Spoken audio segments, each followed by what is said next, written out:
Shalom saudara sekalian di dalam Kristus. Kembali kita bertemu di Daily Devotion hari ini.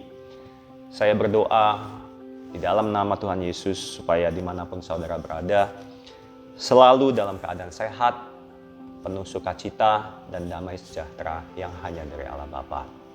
Amin. Daily Devotion kali ini akan saya beri judul Waiting. Karena waiting atau menunggu adalah salah satu kegiatan yang paling tidak menyenangkan bagi banyak orang. Kenapa menunggu itu begitu tidak menyenangkan? Karena menghabiskan waktu, karena membosankan, karena saya ada kegiatan lain yang lebih penting. Adalah beberapa alasan mengapa orang-orang tidak suka menunggu. Alasan paling tepat mengapa menunggu itu tidak disukai orang adalah karena ketidakpastian. Coba saudara renungkan sejenak, kalau kita disuruh menunggu, tetapi sudah diberikan kepastian kapan selesai waktu menunggunya, maka menunggu akan menjadi hal yang menyenangkan, bukan? Contoh yang mudah apabila saya mengatakan, saya akan memberikan Anda sesuatu, tapi tidak mengatakan kapan saya akan memberikannya. Maka Anda akan menunggu dengan tidak ada kepastian, dan menjadi suatu hal yang tidak menyenangkan. Tetapi kalau saya mengatakan, besok pagi saya akan memberikannya kepada Anda, maka penantian atau waktu menunggunya akan menjadi sebuah hal yang menyenangkan untuk Anda, bukan? Waiting is fun when you know when it will be over.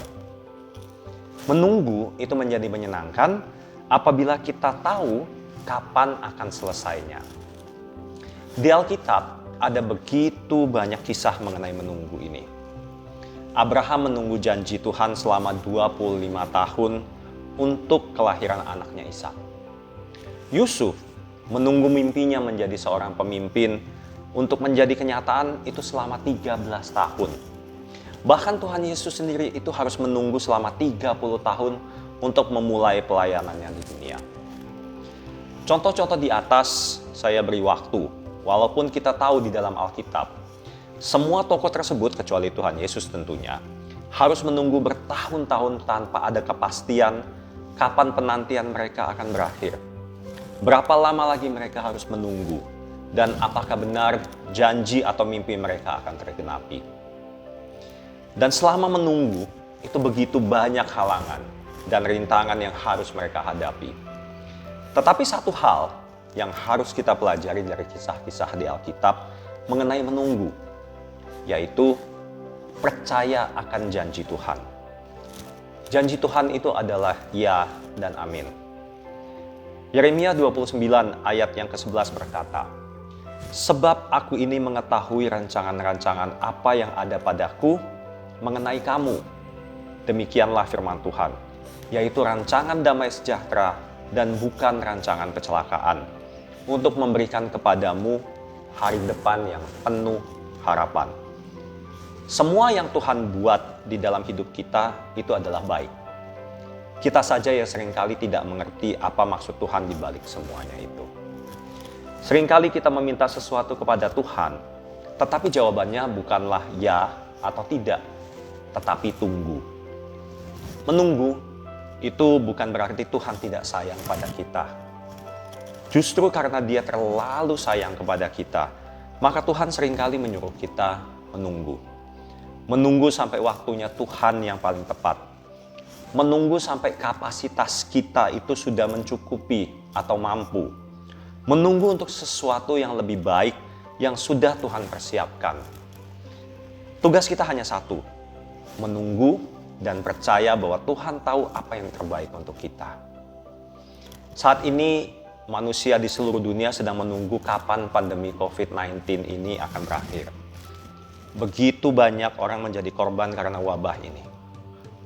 Dan seperti tidak ada kepastian kapan dan apakah kita bisa kembali menjalani hidup seperti semula, seperti sebelumnya.